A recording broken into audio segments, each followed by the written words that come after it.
We all know that the Super Mario Bros. Series has seen its fair share of crazy games and characters, but nothing was more bizarre than Super Mario Bros. 2, released in September of 1988 for the Nintendo Entertainment System.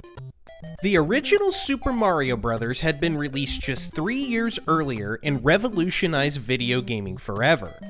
It is to this day the greatest selling Mario game of all time.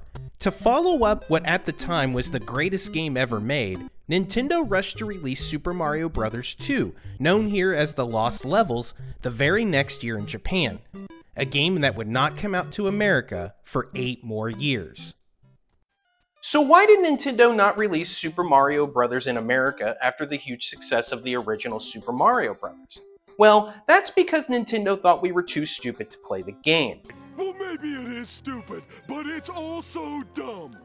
Nintendo of America deemed Super Mario Bros. 2 The Lost Levels too difficult for Western audiences. This led Nintendo to develop and release what is known as one of the weirdest and widely misunderstood games in the history of gaming.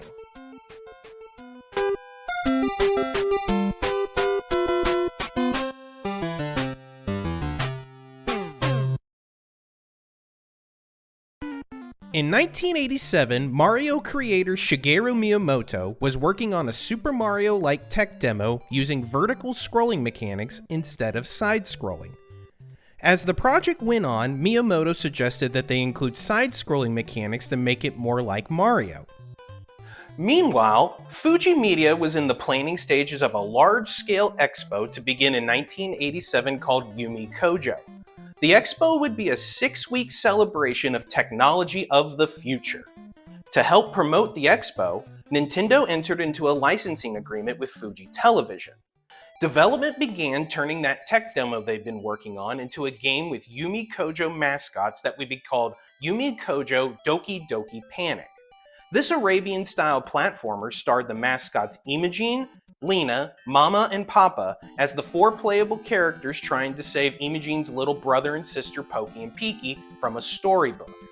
So with the completion of Doki Doki Panic and Nintendo of America wanting a new Mario game for Western audiences, Nintendo got to work at converting Doki Doki Panic into a Mario game.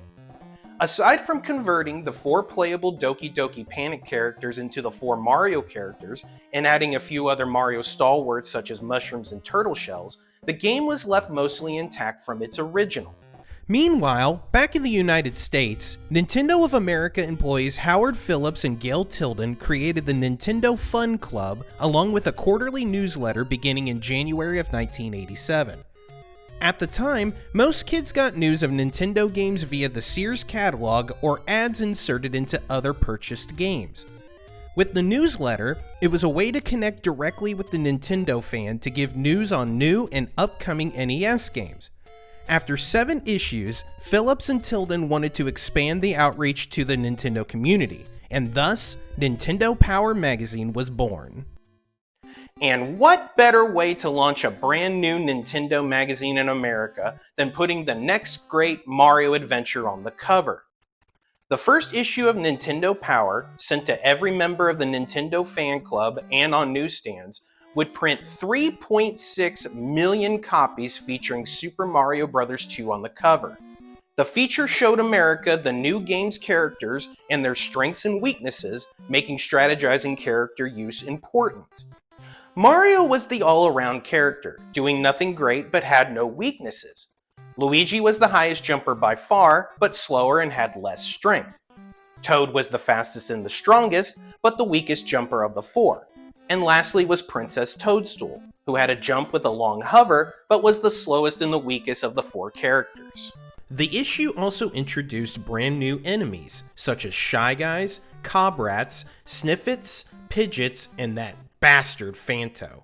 Bosses included Birdo, Mouser, Tri-Clyde, Fry Guy, Claw Grip, and the Big Bad Wart. And while a lot of those enemies were only used in Super Mario Bros. 2, a few did return in other games such as the Shy Guys, Birdo, and Bob-ombs. Mouser and Tri-Clyde were also featured in many episodes of the Super Mario Bros. Super Show. Neatness counts. That's right, Mario. And by the way, move a little piece of spaghetti on your overalls. What? Mario absolutely says the F word there. The hype from that cover issue of Nintendo Power helped make Super Mario Bros. 2 an instant success when it was released later that September. It would go on to sell 7.5 million copies worldwide, making it the 5th best-selling NES game of all time. It would be 4 years before Japan would see the Western Super Mario Bros. 2. Super Mario USA was released in Japan in September of 1992. Super Mario Bros. 2 would be included in the Super Mario All-Stars Super Nintendo game package released in 1994, which also saw Japan's Super Mario Bros. 2 The Lost Levels released for the first time in America.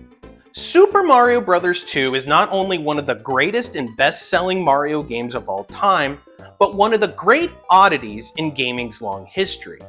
Its impact on not only early gaming, but game development history in general cannot be underappreciated. The Mario series, taken as a whole, is a wild and at times truly unusual series of video games. Super Mario Bros. 2 stands above them all, a true bizarre gem in the history of gaming. I'm Fresh Bottom, thank you for watching.